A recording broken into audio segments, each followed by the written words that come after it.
Selamat malam pemirsa, kembali lagi bersama saya Farah Farhad di Expose Lebih Dekat Lebih Santai. Nah, saat ini kita akan membahas mengenai tema yang pastinya menarik juga, yaitu mengenai strategi penyediaan air minum berkelanjutan di Kota Pekalongan.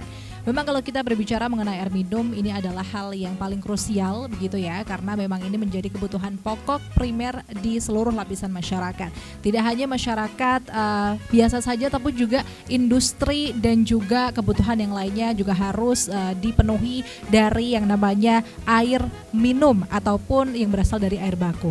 Dan pastinya kita membutuhkan strategi penyediaan air minum yang berkelanjutan, karena kalau kita melihat kondisi Kota Pekalongan sekarang di mana banyak permasalahan misalkan seperti banjir, land subsidence, dan water intrusion, ini kita membutuhkan strategi yang lebih matang lagi untuk menyediakan air minum yang berkelanjutan. Untuk itu di sini kita sudah ada 3 narasumber yang luar biasa. Yang pertama dari Bapeda Kota Pekalongan ada Pak Imron. Selamat malam Pak Imron. Selamat malam Mbak Farah. Baik, kemudian yang kedua ada Kepala DPUPR Kota Pekalongan Pak Bambang. Selamat malam Pak Bambang. Selamat malam Mbak Farah. Assalamualaikum warahmatullahi wabarakatuh. Waalaikumsalam warahmatullahi wabarakatuh. Dan yang terakhir kita kedatangan Kepala Cabang Dinas ESDM Wilayah Serayu Utara Bapak Agus Dwi Ibnu Wibowo. Selamat malam Pak Dwi. Selamat malam Mbak Farah. Assalamualaikum warahmatullahi wabarakatuh. Waalaikumsalam warahmatullahi wabarakatuh. Nah, ini sudah bersama 3 narasumber yang luar biasa, sudah berkompeten di bidangnya masing-masing. Langsung saja kita akan memasuki pembahasan yang pertama, yang pastinya di segmen pertama ini sudah akan langsung seru sekali pembahasannya, yaitu mengenai apa sih pengertian tentang penyediaan air minum yang berkelanjutan. Yang pertama pasti saya ingin bertanya kepada Bapeda terlebih dahulu, Pak Imron, apa sih Pak yang dimaksud dengan penyediaan air minum yang berkelanjutan? Ya, terima kasih. Jadi penyediaan air minum berkelanjutan itu upaya untuk memastikan bahwa air yang dibutuhkan masyarakat itu bisa tersedia, baik jumlahnya, kuantitasnya maupun kualitasnya gitu ya. Hari ini maupun yang akan datang. Jadi tidak kita tersedia hari ini tapi tahun depan 10 tahun lagi tidak tersedia, tidak begitu. Jadi yang kita harapkan sekarang sampai tak terbatas lah, selalu tersedia. Oke, berarti yang dimaksud dengan keberlanjutan penyediaan air minum adalah di mana kita bisa menyediakan air minum tapi bukan short term tapi long term begitu Pak ya, dan persis. itu akan selalu continue ataupun berkelanjutan dari generasi ke generasi. Lalu pertanyaan selanjutnya Pak, kenapa sih Pak kita perlu memiliki strategi dalam penyediaan air minum yang berkelanjutan? Kemudian siapa yang bertanggung jawab dalam penyediaan air minum bagi warga Kota Pekalongan? Ya, kalau pertanyaannya kenapa, tentu air ini kan tadi sebagaimana disampaikan Mbak Farah itu adalah kebutuhan primer ya. Jadi orang masih bisa bertahan kalau tidak makan, tapi orang tidak bisa bertahan lama kalau tidak minum. Jadi kalau kenapa? Karena itu adalah hak dasar masyarakat yang memang harus dipenuhi. Nah, pertanyaan yang kedua soal siapa gitu ya. Nah, kalau siapa sebetulnya ya masing-masing dari kita, setiap individu ini punya tanggung jawab gitu ya. Cuman kalau kita merujuk di ketentuan yang ada, katakanlah di Undang-Undang 23 tahun 2014 tentang pemerintahan daerah itu air minum ini termasuk urusan pemerintahan konkuren yang dalam pelaksanaannya dibagi menjadi 3. Artinya ada 3 yang punya urusan itu. Satu adalah pemerintah pusat, kedua adalah pemerintah daerah provinsi, dan yang ketiga pemerintah daerah kabupaten kota.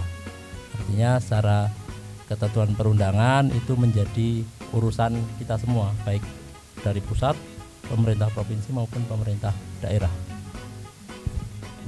Baik, berarti poinnya adalah ketersediaan air minum itu merupakan tanggung jawab masing-masing lapisan masyarakat, tidak hanya masyarakat umum saja tetapi juga pemerintah. Lagi-lagi kita berbicara tentang sinergi antara masyarakat dan pemerintah yang nanti kita akan bahas lebih lanjut berkaitan dengan ketersediaan air minum. Tapi sebelum itu saya ingin bertanya terlebih dahulu ke Pak Dwi.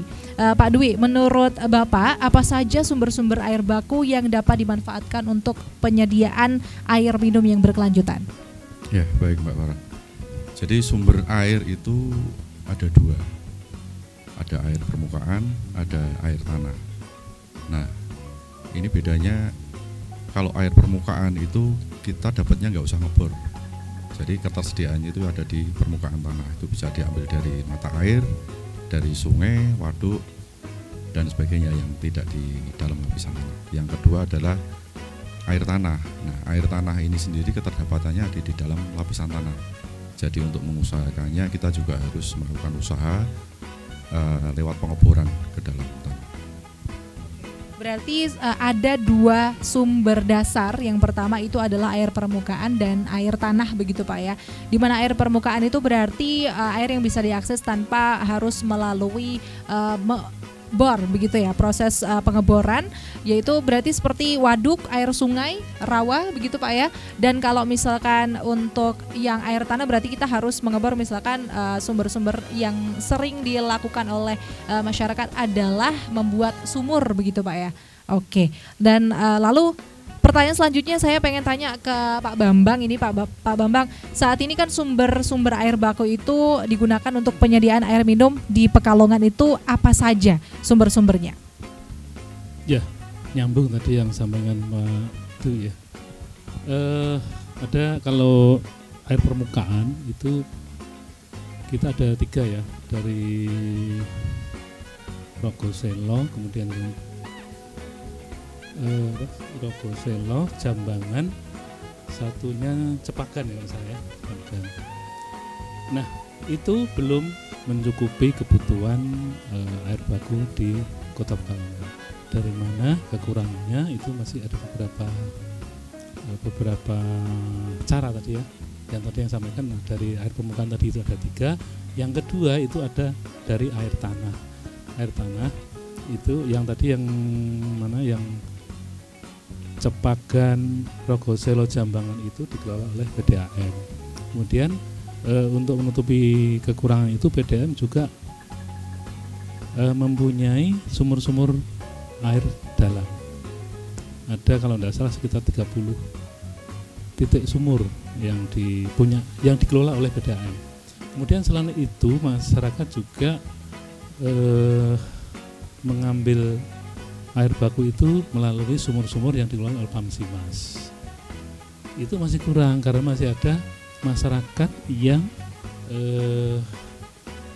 memakai air bakunya dari sumur dangkal, tapi ya, yang masyarakat hanya menggali sumur kedalaman mungkin 3 meter, 4 meter, 5 meter, itu juga masih ada di Kota Pekalongan. Jadi ada banyak sumber, yang pertama air permukaan, kemudian yang kedua sumur dalam dan sumur dangkal. Di air tanah itu tadi ada melalui sumur dalam dan juga sumur dangkal, begitu Pak ya. Oke, pertanyaan selanjutnya Pak Bambang, kalau saat ini siapa saja yang memanfaatkan air baku di Kota Pekalongan? Semua masyarakat Pekalongan itu untuk untuk rumah ya, kebutuhan rumah tangga. Di samping itu juga ada industri, ada pabrik, ada juga sektor jasa yaitu hotel. Jadi penggunanya itu. Berarti yang paling besar kapasitas untuk penggunaan air baku ataupun air minum ini biasanya itu di industri atau malah lebih ke masyarakatnya Pak kalau di Kota Pekalongan? Mungkin kalau kita ngitungnya per titik RT itu kan rumah tangga itu ya kecil, tapi begitu di jumlah satu kawasan itu menjadi debitnya lebih besar. Tapi kalau di usaha, di industri, di pabrik atau di hotel memang titiknya tidak banyak, tapi debitnya yang gede itu kan gitu. Bedanya hanya itu sih. Oke, jadi sama-sama kita lihat dari titiknya ya lebih banyak di masyarakat. Tapi kalau lihat kapasitas debitnya ya industri dan hotel itu yang gede itu. Berarti kalau misalkan melihat titik masyarakat yang lebih banyak, tapi kalau pada kenyataannya yang menyedot air lebih banyak itu berarti di industri dan juga di hotel. Apalagi kan di Kota Pekalongan ada banyak usaha batik ya Pak, itu kan membutuhkan banyak air juga. Itu juga masuk ke dalam ranah industri juga atau itu industri perumahan? Tidak semua industri, karena industri di batik di Kota Pekalongan itu kan nyebar ya. Ada beberapa yang skalanya besar, tapi itu tidak banyak. Tapi yang banyak itu kan hanya industri kecil-kecil yang menyebar malah di hampir seluruh wilayah Kota Pekalongan itu.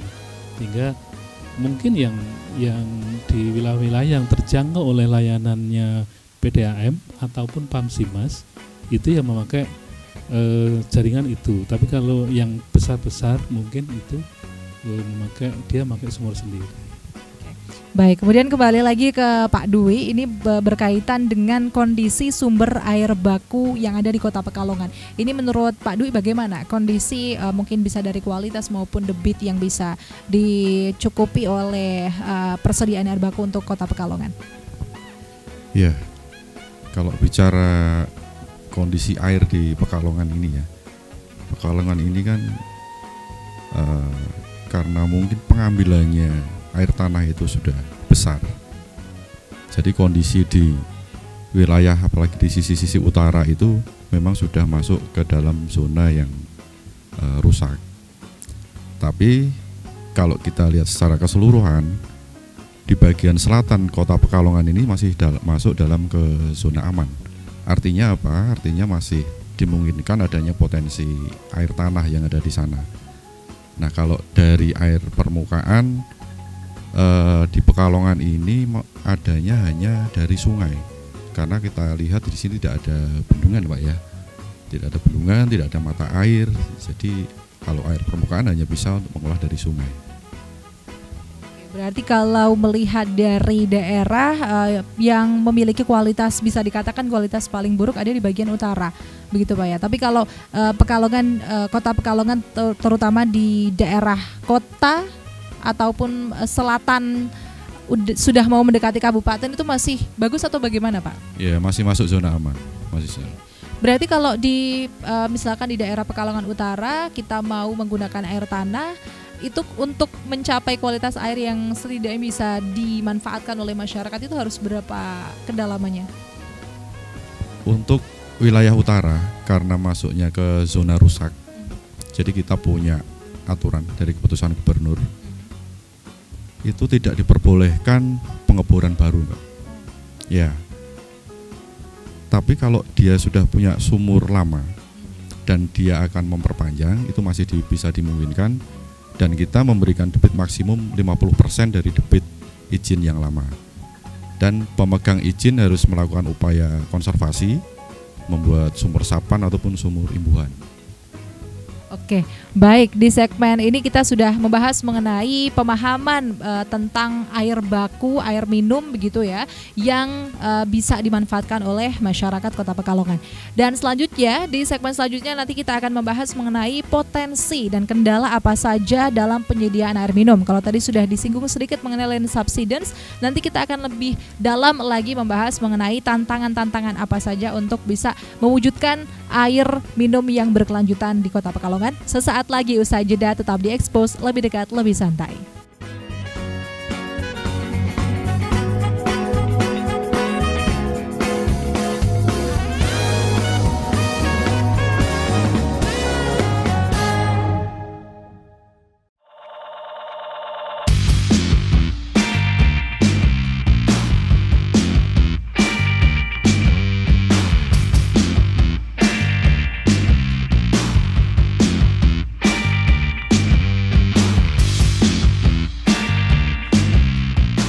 Baik pemirsa, kembali lagi bersama saya Farah Farhat di Expose, lebih dekat, lebih santai. Kalau kita tadi sudah membahas banyak hal mengenai pengertian tentang penyediaan air minum yang berkelanjutan, bahwasanya sedikit kita mengulas air minum yang berkelanjutan adalah penyediaan air minum yang tidak hanya bertahan pada jangka waktu pendek saja, tapi juga kita harus memastikan itu bisa berkelanjutan ataupun bisa berlanjut untuk memenuhi kebutuhan air minum untuk generasi selanjutnya dan seterusnya. Kemudian tadi juga sudah dibahas mengenai apa saja yang bisa dimanfaatkan untuk memenuhi kebutuhan air minum sehari-hari di Kota Pekalongan, dan saatnya kini kita akan membahas mengenai potensi dan kendala dalam penyediaan air minum. Kalau ada pepatah yang mengatakan, saya ingat kalau air sedikit itu menjadi teman, air banyak menjadi lawan, Pak ya. Nah ini menurut saya ini sangat cocok sekali untuk menggambarkan segmen kali ini, yaitu mengenai potensi dan kendala. Karena kita sedang mencari air minum yang pastinya itu bersih, dan pasti air bersih pada kenyataannya jumlahnya itu lebih sedikit daripada air yang tidak layak untuk kita konsumsi. Makanya tadi kata-kata itu sangat cocok sekali untuk menggambarkan segmen pada kali ini. Nah langsung saja pertanyaan pertama saya akan arahkan ke Pak Dwi. Pertama Pak, bagaimana kondisi air bawah tanah di Kota Pekalongan? Tadi kalau sudah disinggung di bagian utara begitu ya Pak ya, sudah sangat rusak sekali. Lalu sebetulnya rata-rata di Kota Pekalongan ini kondisinya seperti apa, dan mungkin proyeksi ke depan kondisinya apakah akan semakin baik atau semakin buruk? Ya, jadi air tanah di Pekalongan ini kita punya ini Mbak, surat keputusan gubernur nomor 544.1/29 tahun 2023 tentang zona konservasi air tanah di wilayah Sungai Pemali Comal dan Putri Kuto.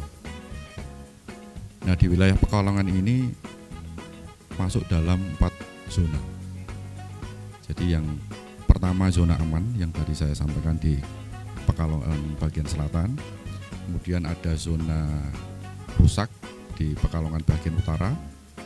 Ada zona rawan di Pekalongan barat, utara dan timur, dan zona kritis sama di Pekalongan barat, utara dan timur. Nah, kondisi-kondisi zona ini memang berbeda-beda. Nanti perlakuannya pun berbeda-beda. Jadi pada zona-zona yang rusak itu memang kita sudah tidak bisa memperbolehkan pengeboran baru karena memang kondisinya sudah nggak bisa diambil lagi seperti itu. Kalau bisa kita ulas kembali, tadi ada zona rusak, ada zona kritis, dan satu lagi ada zona aman, rawan, rusak, kritis. Oke, zona aman, rawan, rusak, kritis. Berarti ada 4 zona yang perlu kita ketahui, pemirsa yang ada di rumah begitu ya. Bahwasanya kalau zona aman itu masih diperbolehkan untuk mengambil. Kalau zona rawan itu boleh diambil maksimal 150 kubik per hari. Oke. Kemudian zona kritis itu untuk pengambilan baru hanya diperbolehkan untuk fasilitas seperti fasilitas kesehatan. Kemudian ada rumah sakit ya, rumah sakit fasilitas kesehatan, SPBU itu boleh, swalayan boleh. Itu maksimal 15 meter kubik per hari. Okay. Kalau zona rusak sama sekali tidak boleh ya. Baik.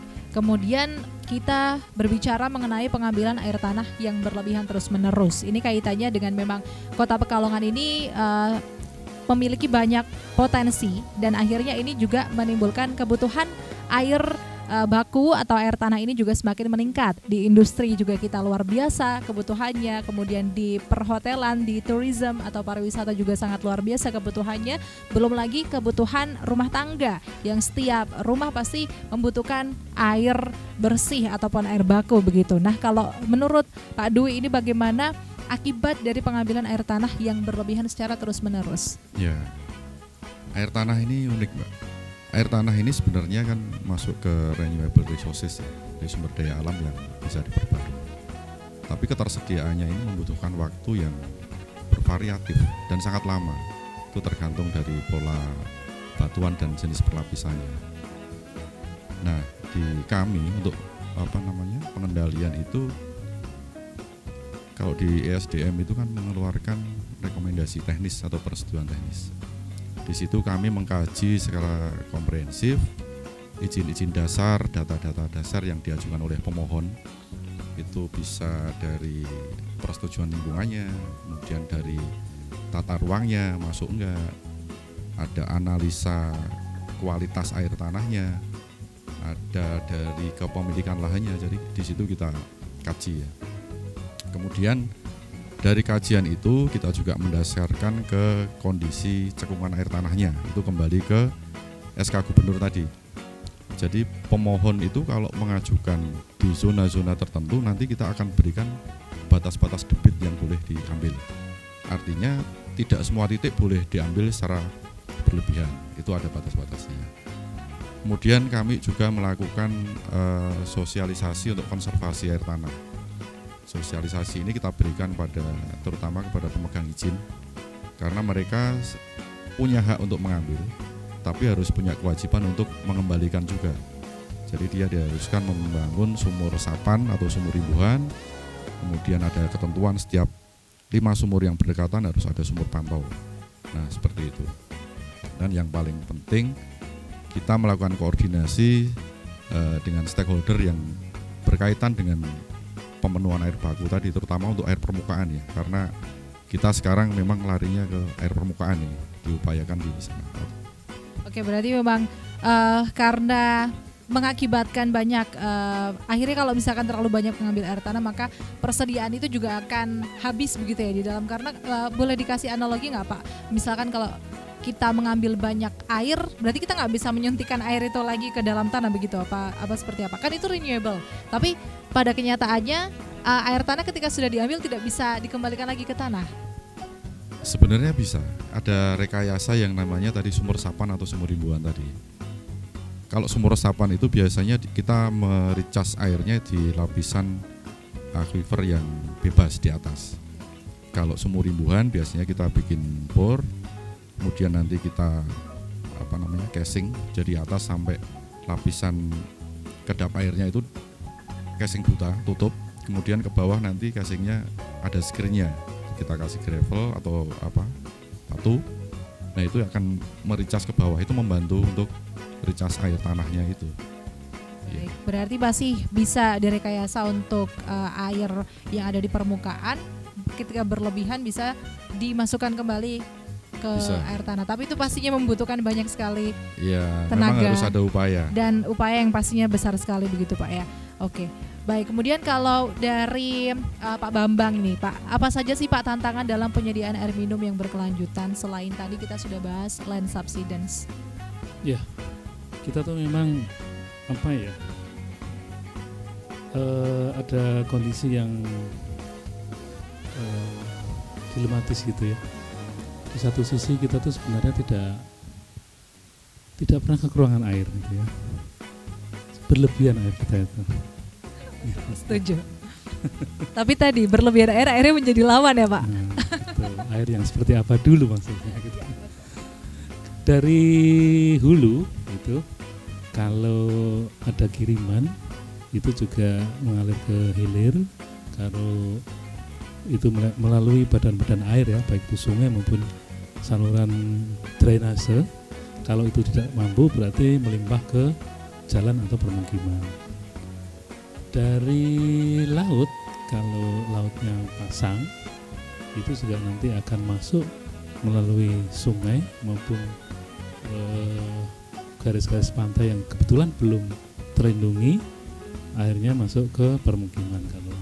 Jadi kita sebenarnya tidak pernah kekurangan air ya. Kemudian tapi di sisi lain kita tuh dalam hal penyediaan air baku kita selalu kurang ya. Karena kita tidak mempunyai sumber mata air sendiri. Kita masih bergantung pada daerah-daerah tetangga, baik itu dari Kabupaten Batang maupun dari Kabupaten Pekalongan. Jadi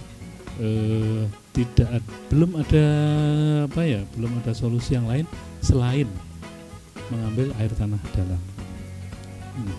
Nah, memang ini nyambung seperti yang tadi Pak Dwi. Kita selama ini mungkin setiap kita ya, ketika di daerah kita tuh hujan itu ya, ada genangan di tempat kita itu, kita kan pengennya air itu pergi secepat-cepatnya dari tempat kita itu ya. Nah, sebenarnya itu kan bisa dimanfaatkan untuk ngericas ya, diresapkan ke dalam air sehingga harapannya air yang selama ini kita selalu ambil terus, kita bor terus, dan kita belum pernah memikirkan recharge-nya, itu kita sebenarnya bisa memanfaatkan air hujan itu untuk kembali merecharge itu. Dengan cara apa? Ya tadi water recharge-nya itu dari tadi istilahnya apa jadi Pak Dwi, sumur resapan dalam yang sampai aquifer atau seperti apa, itu memang harus kita mulai rintis. Kemudian selain itu kita juga harus memulai tadi biar air hujan itu tidak cepat pergi dari rumah kita, dari lingkungan kita, dari kantor kita.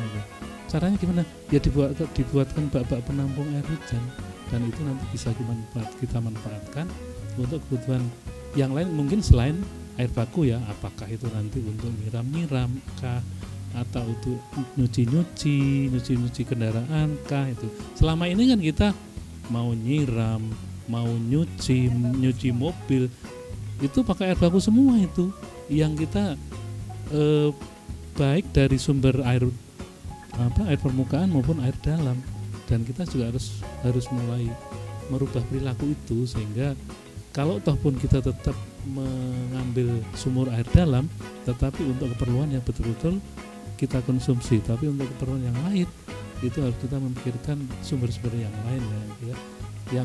Yang ke depan itu kita harus mulai memanfaatkan air itu untuk semaksimal mungkin kebutuhan konsumsi kita, bukan kebutuhan yang lain gitu. Berarti ternyata tantangannya itu tidak hanya datang dari luar saja seperti tadi land subsidence, perubahan iklim dan lain sebagainya, tapi ternyata ini datang pada diri masing-masing masyarakat, karena membutuhkan pemahaman kepada masyarakat bahwasanya kebutuhan air baku ini sebisa mungkin dimanfaatkan untuk hal yang paling esensial di kehidupan sehari-hari. Jangan sampai hal-hal yang sekunder begitu ya, bahkan yang tersier itu semuanya menggunakan air baku begitu. Dan ini tentunya menjadi tantangan kita bersama begitu Pak ya, untuk bersama-sama membangun kesadaran itu, raising awareness terkait dengan penggunaan air baku yang betul-betul esensial begitu. Dan terakhir untuk Pak Imron, apakah pemerintah sudah melakukan pengajian terkait dalam penyediaan air minum berkelanjutan? Karena kita tahu bahwasanya hal ini perlu kajian yang amat sangat kompleks, terutama misalkan kalau kita mau membuat yang namanya tadi sumur resapan begitu Pak ya, itu kan pasti membutuhkan kajian yang luar biasa. Nah ini seperti apa ke depan Pak?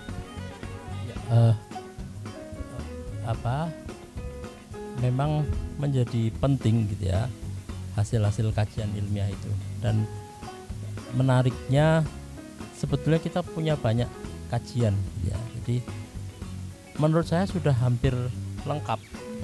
Jadi ada banyak pihak yang melakukan penelitian, ada banyak pihak yang membuat kajian, membuat produk-produk jurnal ilmiah dan sebagainya gitu ya.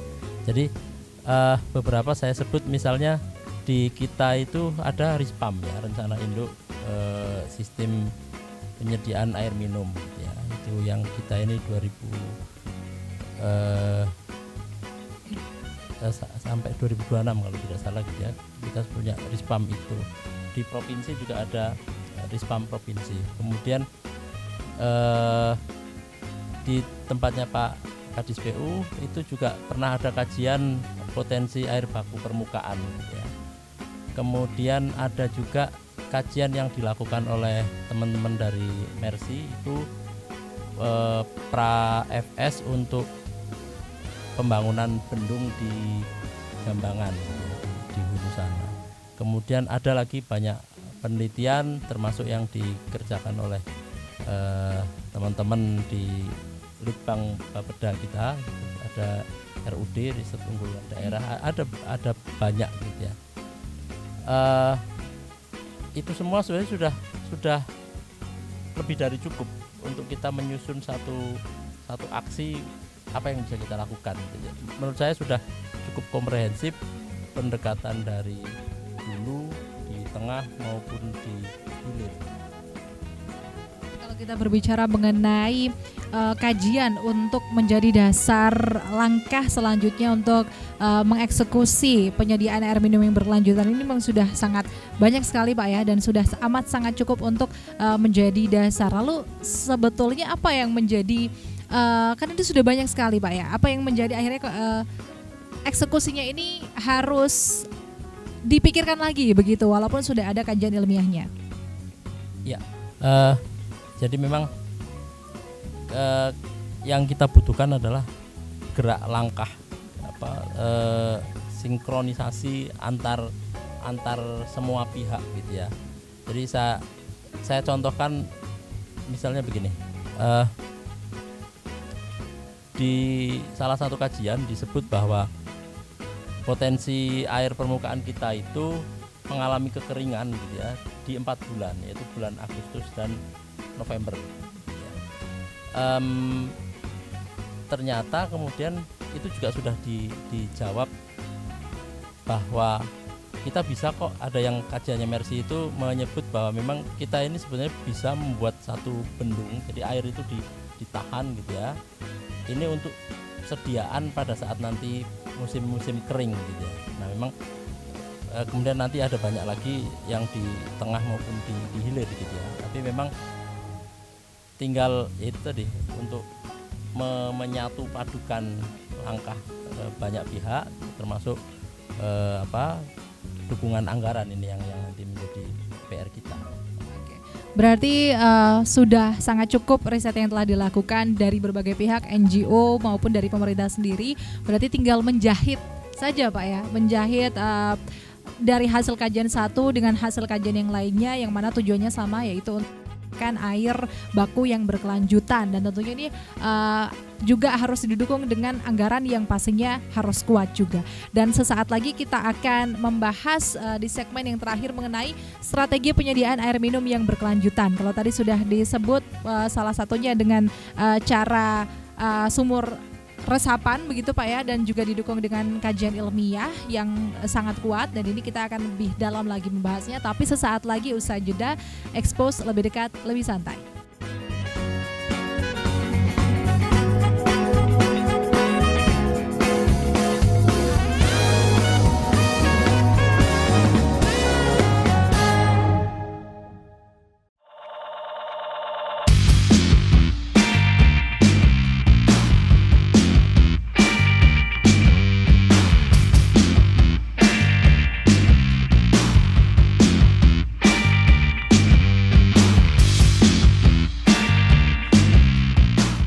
Baik pemirsa, kembali lagi bersama saya Farah Farhad di Expose lebih dekat, lebih santai. Kalau tadi kita sudah melihat dan juga mendengarkan bersama-sama penjelasan dari setiap narasumber mengenai potensi dan tantangan mengenai penyediaan air baku yang berkelanjutan. Lalu setelah ini di segmen terakhir ini, segmen pamungkas, kita akan membahas mengenai strateginya. Kalau tadi sudah dijelaskan oleh Pak Imron bahwasanya sudah ada banyak dasar ilmiah yang sudah dikaji di Kota Pekalongan, baik dari pemerintah sendiri ataupun kolaborasi dengan masyarakat dan NGO. Lalu setelah itu berarti strateginya itu seperti apa? Apa langkah konkretnya ke depan untuk menjawab semua permasalahan bersama-sama masyarakat? Dan yang pertama saya mau bertanya ke Pak Bambang, apa saja Pak alternatif sumber air baku untuk memenuhi kebutuhan air minum di Kota Pekalongan? Ya, nyambung tadi yang sudah sampaikan Pak Imron ya, sudah banyak kajian, sudah banyak penelitian, banyak jurnal itu, tetapi itu sebenarnya sudah terangkum di dokumen perencanaan Kota Pekalongan ya, di Perda RT RW itu sebenarnya sudah ada arahan program terkait dengan rencana jangka panjang penyediaan air baku di Kota Pekalongan ya. Yang pertama itu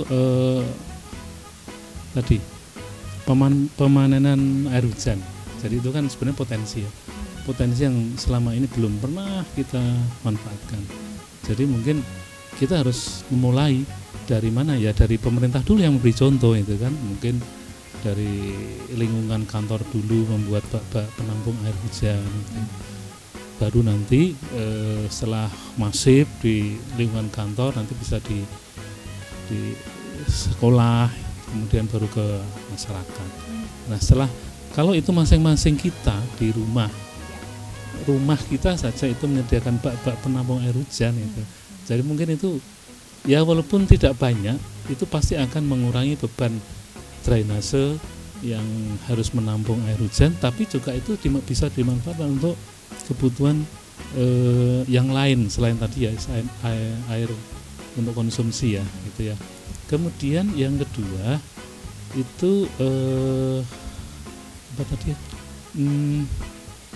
Tadi yang sudah saya sebutkan bahwa kita tidak pernah kekurangan air ya.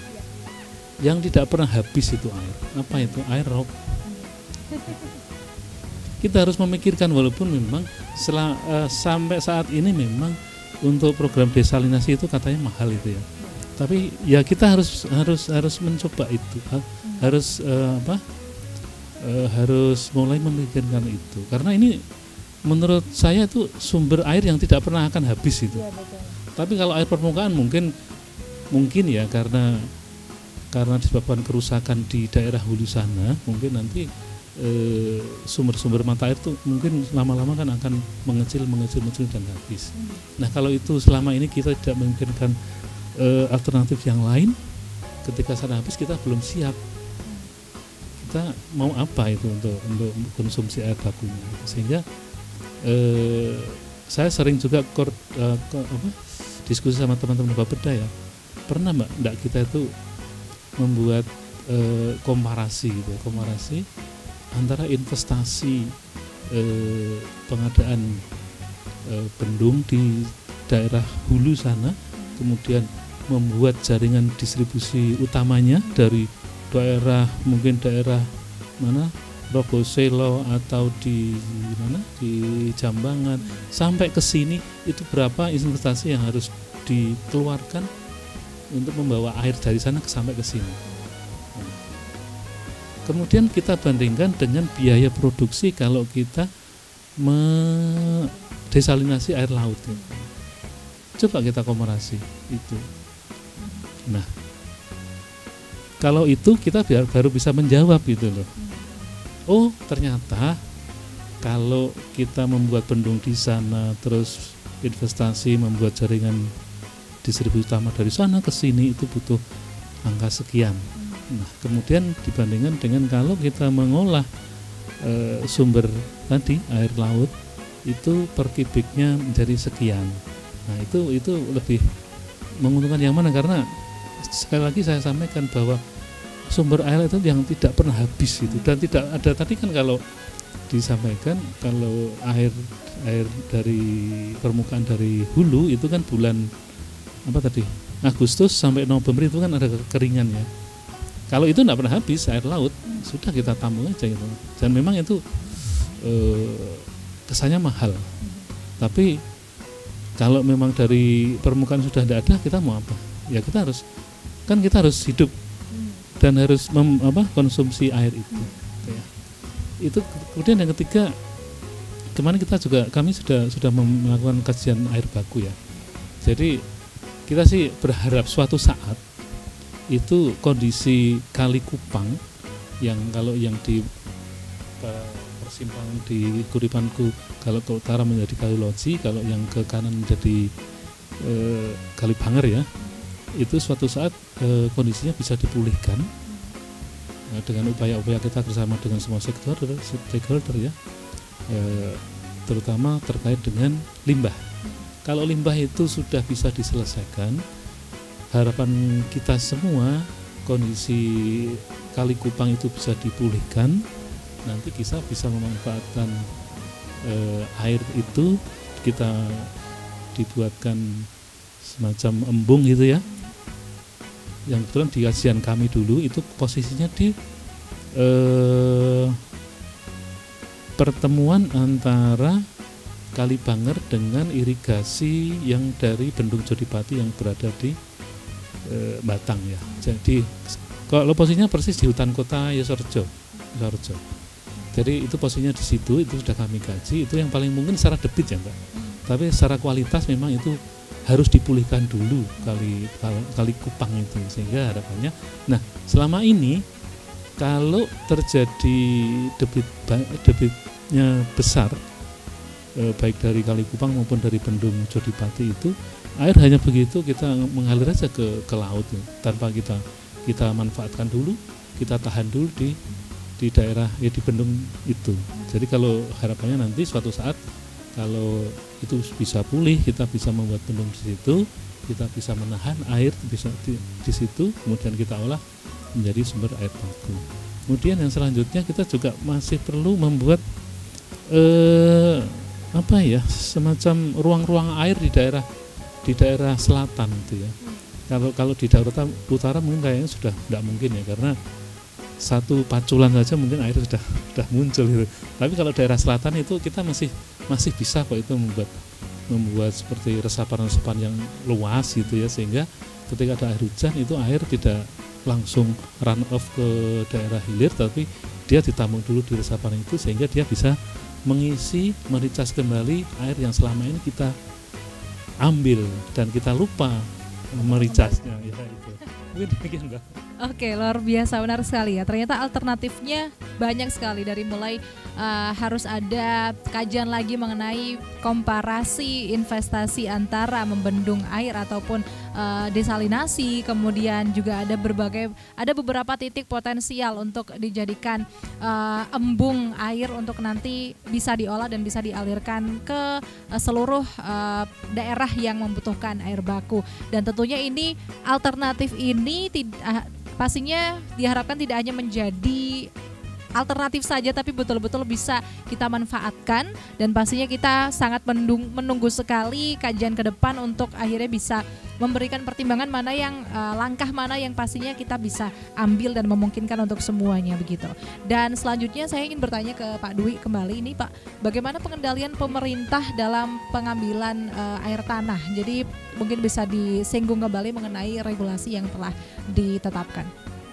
Ya, kalau regulasi sebenarnya udah, jadi dari sejak zaman Belanda sampai sekarang itu regulasi air tanah ini selalu ada. Artinya tidak ada miss di regulasinya. Kemudian yang kedua, kalau pengendalian untuk ketersediaan air tanah itu yang kalau kita lihat dari siklus hidrogeologis kita harus mengamankan di zona imbuhannya yang ada di atas. Kalau di sini ada di Petung Kriono dan sekitarnya itu harus aman. Artinya apa? Di situ mestinya tidak boleh ada pengambilan air tanah juga, Pak. Terus kondisinya juga harus dilestarikan. Kemudian kalau dari segi perizinan itu sebenarnya larinya kan memang ke pengamanan, ke konservasinya. Jadi di sana nanti akan diatur sebenarnya dia boleh ambil di layar kedalaman berapa, kemudian ambilnya maksimal berapa meter kubik, itu diatur di perizinan. Baik, kemudian ke Pak Imron, bagaimana Pak strategi ke depan dalam penyediaan air minum berkelanjutan di Kota Pekalongan, terutama ini yang melibatkan langsung masyarakat? Ya, untungnya kalau menurut saya kita masyarakat Pekalongan masih berhak optimis gitu ya terhadap ketersediaan air baku sebagai sumber air minum untuk kebutuhan sehari-hari kita. Dan ini didasarkan tadi oleh beberapa kajian. Jadi kalau kami tadi istilahnya tinggal jahit ya, kalau kami coba jahit gitu ya, itu sebetulnya ada pendekatan dari hulu apa yang kita kerjakan, di tengah apa, di hilir apa gitu ya. Nanti saya akan coba elaborasi lanjut. Jadi misalnya begini, hari ini kita memiliki sumber air permukaan yang tadi disampaikan Pak Kadis itu adalah di Cepagan misalnya, itu yang milik Perumda Tirtayasa kita. Kemudian kita juga mendapat suplai air bersih dari spam regional Petanglong yang ada di Jambangan itu, di Kerompeng. Nah, persoalannya adalah tadi berdasarkan data yang ada, 4 bulan Agustus sampai November itu biasanya terjadi musim kekeringan, meskipun informasi dari teman-teman Perumda Tirtayasa 2-3 tahun belakangan ini tidak sampai terjadi kering gitu ya.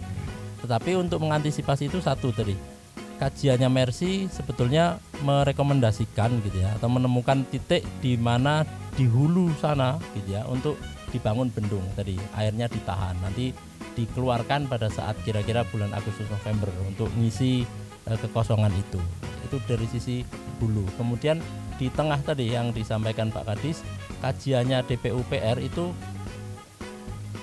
kalau tanpa kajian itu dengan pengamatan sekilas saya termasuk agak pesimis sebetulnya gitu ya kalau melihat air permukaan sungai kita, apalagi yang kita lihat di Sungai Loji, Bremi Meduri dan sebagainya. Tetapi yang cukup melegakan adalah berdasarkan kajian yang memang dilakukan secara ilmiah itu memang masih ada potensi air baku di Kota Pekalongan. Yang tadi disampaikan Pak Kadis itu titiknya adalah di kira-kira di hutan kota Yosorjo itu.